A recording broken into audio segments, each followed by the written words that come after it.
우리가 신자로 사는 일은 완성이 없는 것 같습니다. 끝없이 우리 믿음을 훈련하고 계속 우리가 말씀을 의지해야 되는 그런 연약한 신자입니다. 완성이 없어요. 끝없이 우리는 끝까지 주님을 의지해야 하는 사명이 있습니다.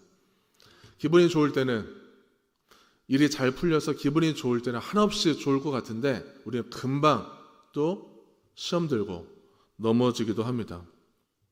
젊었을 때는 어떤 의욕이 앞서고 열정이 넘쳐서 열심히 달려가는데 어느 시점에 다다르면은 금방 이 인생의 무게, 너무 만만치 않아서 설서 넘어지기도 해요. 수시로 내 한계를 만나게 되면은 우리는 공허하기도 하고 좀 허무함도 듭니다. 내 영혼은 내가 살아보니까 힘이 없구나. 내 영혼은 버틸 수 있는 힘이 필요하구나. 이걸 깨닫습니다. 그 힘의 출처는 결코 물질에서 오지 않고 세상으로부터 오지 않고 오직 하나님만이 나에게 주시는 진정한 공급자임을 우리는 알아가게 됩니다. 그 우리에게 힘을 주시는 그 공급자, 전능하신 하나님을 알아가면서 또 하나님을 더욱 사랑하게 되기를 소망합니다. 요한복음 13장을 보면은 요한복음 13장의 배경은 네 번째 유월절이 이제 가까이 왔습니다. 예수님의 공생의 사역 3년을 시간순으로 정리해 본다면은 6월절이 1년에 한 번 돌아오는 6월절이 4번 돌아오면 끝나요. 4번 유월절을 4번 거치면은 예수님의 사역은 이제 마침표가 되는 거예요. 예수님께서 이 4번째 유월절이 가까이 왔을 때 전날 밤에 제자들하고 특별한 시간을 보내고 싶습니다. 장소는 다락방이에요. 다시는 없을 이 마지막 식사를 나눕니다. 그때 상황은 좀 심각했어요. 예수님이 잡히시기 전날 밤이에요. 예수님의 순환이 이제 곧 눈앞에 벌어지기 그 전날 밤입니다. 그런데 제자들도 심각해요. 이제 곧 혁명을 일으킬 예수의 측근으로서 카리스마 넘치는 예수님의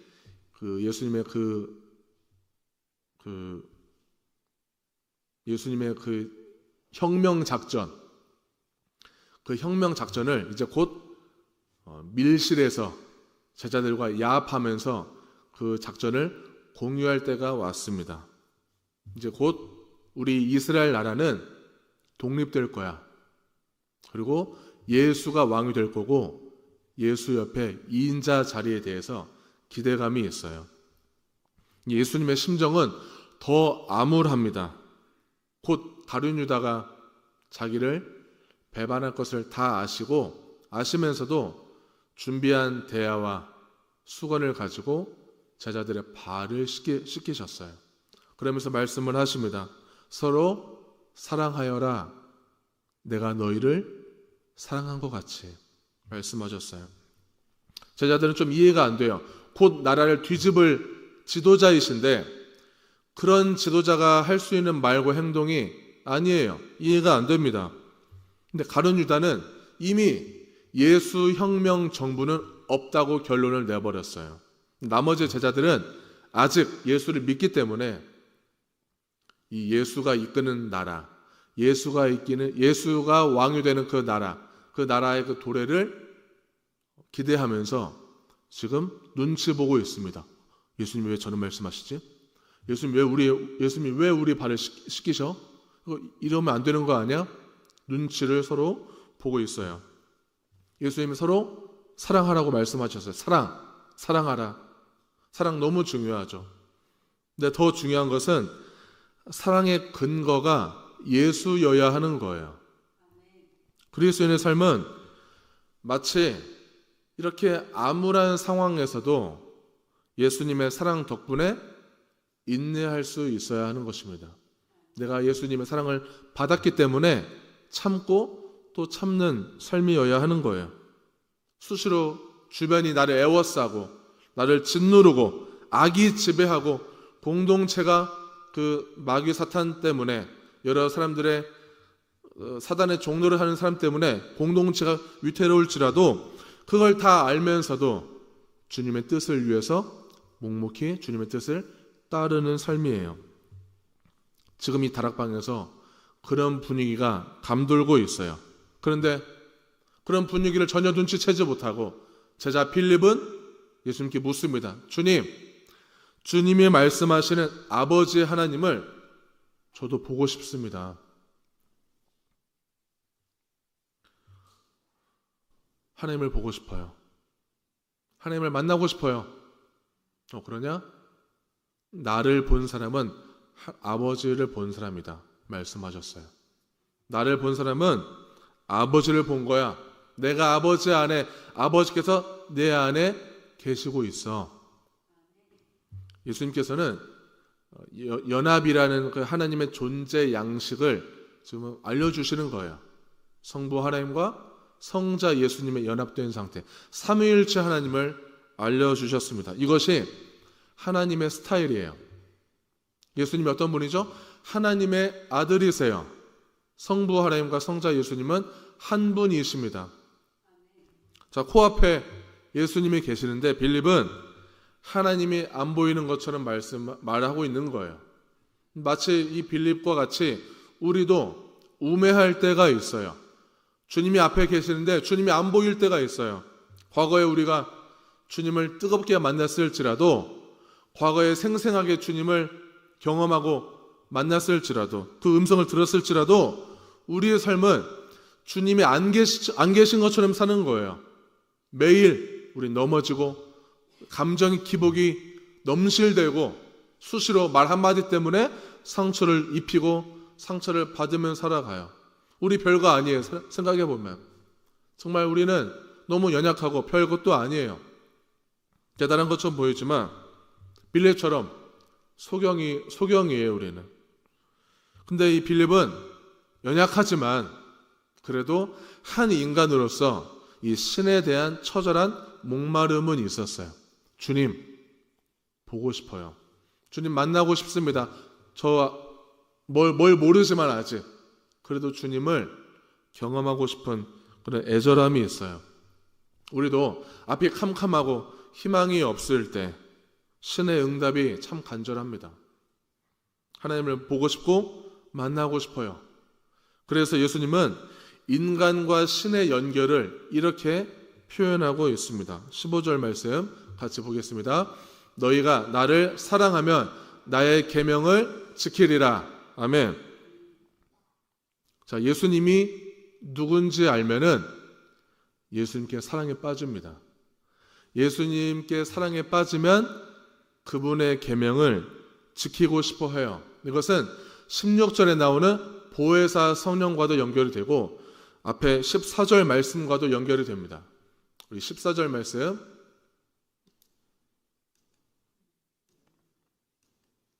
제가 넘길게요. 14절도 같이 읽겠습니다. 내 이름으로 무엇이든지 내게 구하면 내가 행하리라. 아멘. 자, 이 14절 말씀은 좀 매력적인 말씀이에요. 무엇이든지 구하면 행하리라. 이루어주겠다. 이 말씀. 근데 이게 15절과 연결지어서 본다면은 예수님께서 우리의 기도를 이루어주시는 응답은 우리가 주님을 사랑하고 주님의 계명을 지키면서 하는 모든 기도를 이루어주신다는 응답이에요. 조건이 있는 거죠. 우리가 주님을 사랑하고 계명을 지키면서 하는 모든 기도에 응답하신다는 거예요. 그래야 나와 하나님과 연결되는 것입니다. 나와 하나님과 일치되는 거예요. 하나님이 내 안에 계시고 내가 하나님 안에 계시는 상태, 완전히 일치된 상태예요. 그런데 우리의 기도가, 우리의 소원이 말씀의 기준이 없게 되면은 우리의 기도는, 우리의 요구는 세상에 치우치게 됩니다. 세상에 치우치게 되면요, 거기에는 주님의 뜻이 없어요. 거기엔 주님의 계획이 없어요. 내 욕망과 내 뜻만 있을 뿐이에요. 이스라엘이 가나안 땅에 입성하기 직전에 출애굽하고 나서 광야 40년을 지나고 가나안 땅에 입성하기 직전에 그들의 상태, 영적 상태는 말씀이 중심이 아니었어요. 기준이 아니었어요. 그래서 흔들리고 있었습니다. 신명기 5장 1절에서 3절을 같이 보겠습니다. 모세가 온 이스라엘을 불러 그들에게 이르되 이스라엘아 오늘 내가 너희의 귀에 말하는 규례와 법도를 듣고 그것을 배우며 지켜 행하라. 우리 하나님 여호와께서 호렙산에서 우리와 언약을 세우셨나니 이 언약은 여호와께서 우리 조상들과 세우신 것이 아니요 오늘 여기 살아있는 우리 곧 우리와 세우신 것이라. 아멘. 신명기라는 책은요, 이스라엘이 광야 40년 생활을 다 마치고 가나안 입성을 앞두고 모세가 마지막으로 한 설교입니다. 설교 책이에요. 설교 모음집이에요. 신명기는. 이 출애굽을 경험했던 1세대들은 하나님을 원망했고 불신앙했기 때문에 광야 40년을 지내면서 전부 다 죽었어요. 가나안에 들어가지 못했습니다. 나머지 1.5세대들, 2세대들, 이들이 이제 가나안에 들어가야 되는데 모세 입장에서는 너무 걱정스러운 거예요. 이들을 보니까 계속 흔들리고 있어요. 막막해요. 과연 이들이 40년의 훈련을 받고 나서 지금도 이런데 가나안에 들어가서 그 세상 가치관이 난무하고 있는 음란한 그 가나안에 들어가서 영적으로 승리할 수 있을까? 그 절절한 마음, 걱정스러운 마음을 가지고 설교하는 책이에요. 신명기가. 출애굽기 19장에 보면은 십계명이 나옵니다. 그러니까 출애굽기 19장은 하나님이 직접 주신 십계명의 말씀이에요. 근데 신명기 5장에도 십계명이 나오는데 이것은 모세가 하나님의 그 십계명을 다시 상기시키는, 설교 중에 상기시키는 내용이에요. 너희들 기억나니? 호렙산에서, 시내산에서 하나님의 그 연기가 자욱하고 진동하면서 우리 앞에 나타나셨잖아. 그때 우리에게 주신 말씀이야. 우리 말씀 중심으로 살아야 돼. 가나안에 들어가려면은 이 말씀 붙잡고 들어가야 돼. 이렇게 상기시키는 거예요. 모세는 어떤 사람이었죠? 모세는 하나님의 대언자예요. 하나님의 말씀을 그대로 전하는 예언자 같은 사람이에요. 선지자 같은 사람이에요. 근데 말씀을 전하다 보면은 자기가 진리 같습니다. 하나님의 말씀을 전하다 보면은 목사가 사역자들이 말씀을 전하다 보면 자기가 진리 같아요. 전도하다 보면은 자기가 진리같이 느껴질 때가 있어요. 그때 겸손해야 돼요. 하나님을 믿는 그리스도인들은 특히 이제 리더들, 특히 다른 사람들을 돕는 위치에 있는 사람들, 치료하는 사람들, 다른 사람을 섬기고 봉사하는 그런 위치에 있는 사람들은 정말 겸손해야 되는 것입니다. 자기가 도와주는 입장이기 때문에 자기가 좀 신같이 느껴질 때가 있어요. 내가 더 우위에 있다고 느껴지고 하나님처럼 느껴질 때가 있어서 겸손해야 되는 거예요. 근데 이스라엘 백성들은 하나님은 눈에 안 보여요. 눈에 보이는 모세, 직접 말씀을 전하는 모세가 눈에 보이기 때문에 모세를 하나님과 동일시해버립니다. 자기도 모르게 모세를 하나님처럼 대해요. 하나님처럼 섬겨요. 예전에 더 심했잖아요. 우리 성도님들이 목사들을 대할 때 예수님처럼 하나님처럼 막 섬길 때가 있었잖아요. 그만큼 동일시하는 경향이 있어요. 근데 아무리 그렇게 동일시하더라도 목사들은 하나님이 아니에요. 사람이 말씀을 전하기 때문에 그 사람을 통과해서 나오는 거예요. 말씀이 항상 완벽하진 않죠. 그 사람의 사상과 그 사람의 경험, 성향, 감정에 따라서 말씀이 출력되기 때문에 되게 다양한 말씀이 나오게 되기도 하고요. 어떤 때는 미숙하게 말씀이 해석되기도 해요. 부족한 면도 있어요.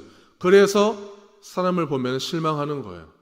우리 그리스도인들이 그러니까 예수님은 완벽하고 예수님을 닮아가야 되는 건 맞지만 예수를 기준 삼아서 닮아가는 그리스도인들은 사람이기 때문에, 연약하기 때문에 사람을 보면 실망하는 거예요. 그래서 광야의 백성들에게 요구되는 것은 모세만 바라보는 것이 아니라 모세가 절절하게 선포하고 있는 오직 말씀을 향한 전적인 순종입니다. 우린 말씀을 봐야 되는 거예요. 하나님을 봐야 되는 것입니다. 요한복음 14장 24절에 보면요, 좀 독특한 말씀을 하십니다. 자, 내 말이 아니요, 나를 사랑하지 아니하는 자는 내 말을 지키지 아니하나니, 아까 읽었던 15절 말씀과 연결돼요. 나를 사랑하면 나의 계명을 지킨다, 이 말씀과 같은 선상이에요. 자, 근데 그 다음 너희가 듣는 말은 예수의 말이에요. 예수님이 말씀하실 때 너희가 그 말을 듣는다는 거죠. 근데 그 말이 내 말이 아니래요. 내 말이 아니요 나를 보내신 아버지의 말씀이라. 자, 여기서 좀 이상해요. 예수님이 자기가 말했는데 자기 말이 아니라고 합니다. 예수님은 모세랑은 좀 달라요. 자, 모세는 그냥 하나님의 말씀을 그대로 전하는 메신저 같은 개념이에요. 근데 예수님은 그런 메신저 개념이 아니에요. 하나님과 본질적으로 연합된 존재예요. 그러니까 예수님의 하나님이고 하나님의 예수예요. 예수님의 말은 곧 하나님의 말씀입니다. 단지 예수님은 내 말이 아니라는 것은 지금 성부 하나님과 성자 예수로 구별하는 거예요. 왜냐?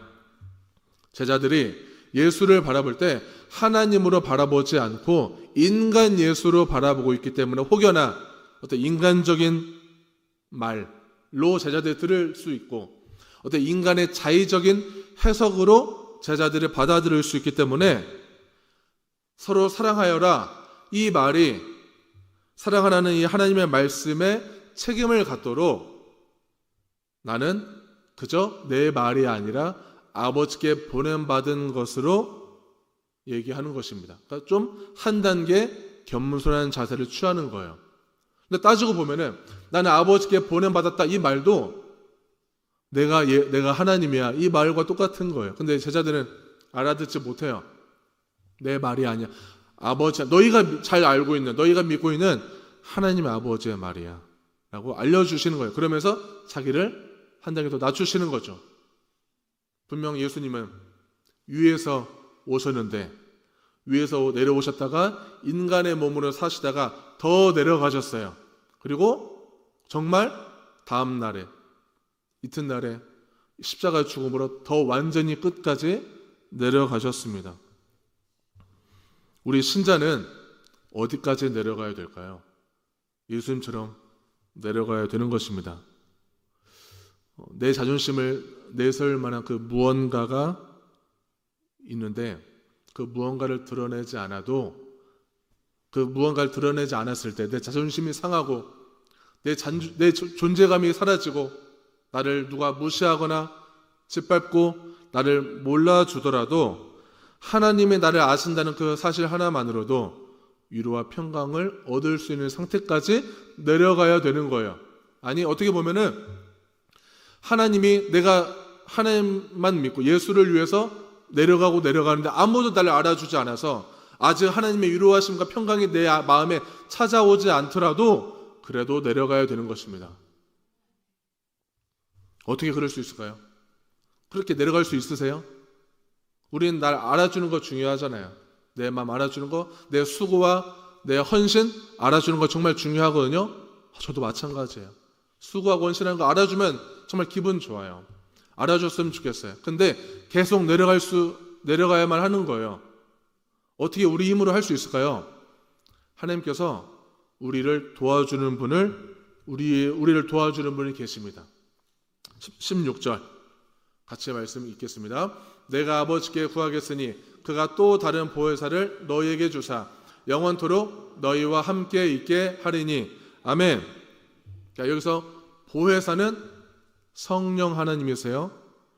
주목할 것은 또 다른 보혜사를 보내신다고 합니다. 또 다른 보혜사는요, 처음 분과 같은 또 다른 보혜사예요. 처음 분과 같은 또 다른 보혜사. 그럼 처음 분은 누굴까? 처음 분은 요한일서 2장 1절 뒤에 보면은 아버지 앞에서 우리에게 대언자가 있으니 곧 의로우신 예수 그리스도시라. 아멘. 첫 번째 보혜사는 예수님이십니다. 하나님의 대리자 역할을 하세요. 아들의 역할을 하는 예수님이세요. 그 예수님의 대리자 역할을 성령이 하시는 것입니다. 이제 예수님은 곧 떠날 거예요. 제자들과 우리 같이 예수님을 같이 있었고 같이 피부로 느낄 수 있었고 만질 수 있었고 했던 그 예수님이 이제 육신적으로는 같이 머물 수가 없어요. 떠나실 거예요. 그렇지만 또 다른 보혜사가 제자들과 함께 영원토록 머물 수 있도록 약속하셨어요. 그 성령은 이제 예수님께서 제자들을 계속 인도하신 것처럼 저와 성도님들을 계속 인도하실 것입니다. 그리고 인생의 직면하는 수많은 문제 앞에서 그 문제들을 해결할 수 있도록 지속적으로 능력을 주시고 우리를 도와주실 거예요. 성령 하나님은 우리와 계속 영원히 함께 하실 것입니다. 그리고 또 예수님은 그 성령을 진리의 영이라고 말씀하고 계세요. 같이 읽겠습니다. 그는 진리의 영이라 세상은 능히 그를 받지 못하나니 이는 그를 보지도 못하고 알지도 못함이라. 그러나 너희는 그를 아나니 그는 너희와 함께 거하시며 또 너희 속에 계시겠음이라. 아멘. 자, 진리의 영을 다른 말로 하면은 진리를 드러내는 영입니다. 그런데 세상은 성령을 이해하지 못해서 성령을 거부해요. 받아들이질 못해요. 마치 예수님께서 성육신하시고 수많은 사람들의 예수님을 만났고 그분의 말씀을 들었고 사역을 눈으로 봤음에도 불구하고 예수를 메시아로 받아들이지 못하고 거부한 것처럼 성령도 마찬가지. 성령도 세상이 성령을 감당하지 못하고 세상을 거부해요. 세상이 성령을 영접하지 못한다는 거예요. 그러나 제자들은 성령을 받을 수가 있게 됐어요. 제자들은 무지했고 탐욕스러웠지만 성령이 제자들 너희 안에 계셔서 마음을 변화시키기 때문에 제자들은 성령을 받을 수가 있는 거예요. 아무리 죄가 많더라도 주님을 알기 위해서 겸손히 나아간다면, 정직하게 진실하게 주님께 나아간다면 내 죄가 설령 너무너무 크더라도 죄가 큰 만큼 은혜도 커서 성령을 받을 수 있게 된다는 것입니다. 우리가 어떤 상태이든지 간에 우리는 항상 하나님께 나아갈 수 있는 자격이 주어져 있고 그런 권한이 있어요.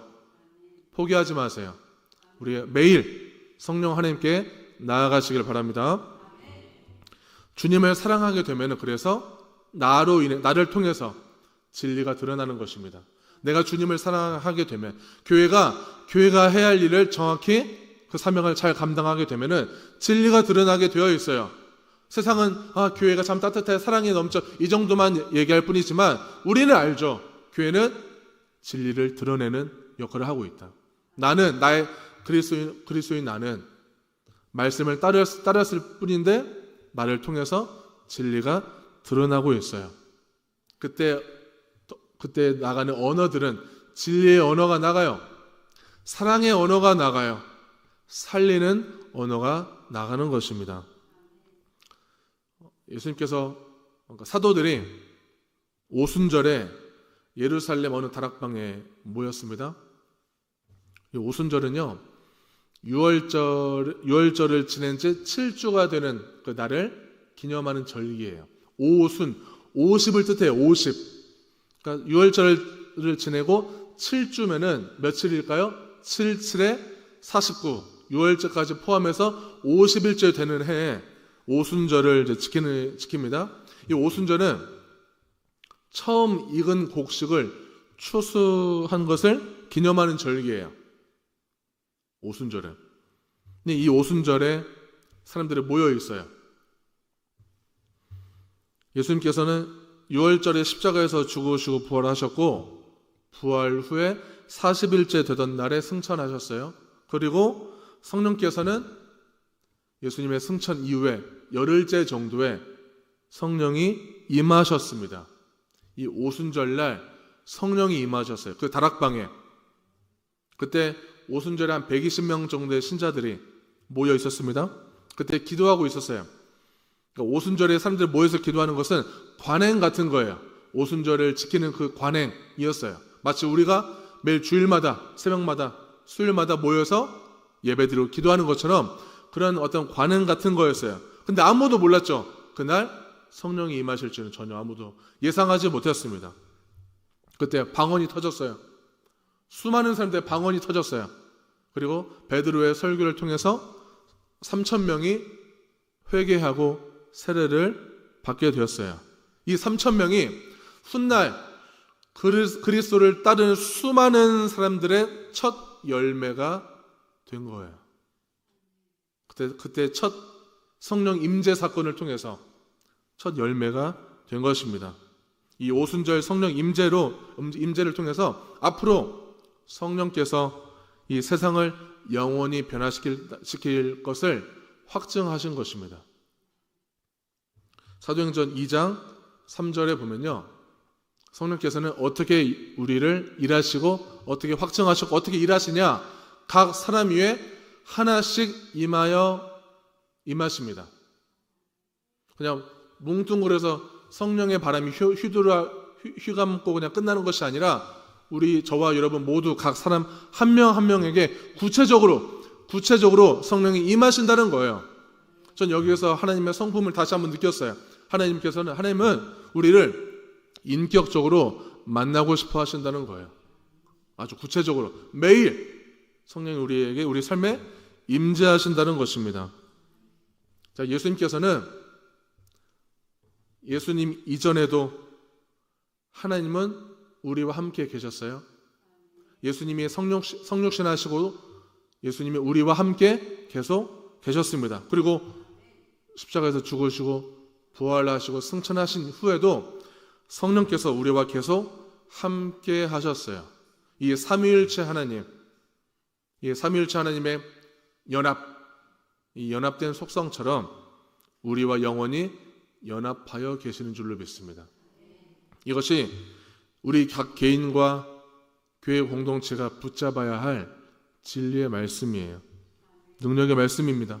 우린 부족하지만 겸손히 주님을 만나고자 하고 또 주님을 사랑하고 말씀을 지키려고 노력하고 계속 주님께 부르짖는 이 기도를 통해서 이 우리의 기도에 성령의 능력이 붙어서 우리의 마음의 상처들, 우리의 질병들, 그 모든 것들이 치유되는 역사가 일어나고 나에게 중독된 그 죄악들이 끊어지는 역사가 일어나고 믿음으로 연합하여서 서로 사랑하는 기적들이 우리의 공동체와 우리 개인의 삶 속에서 가정에 우리 나라에도 영원히 충만하기를 축원합니다.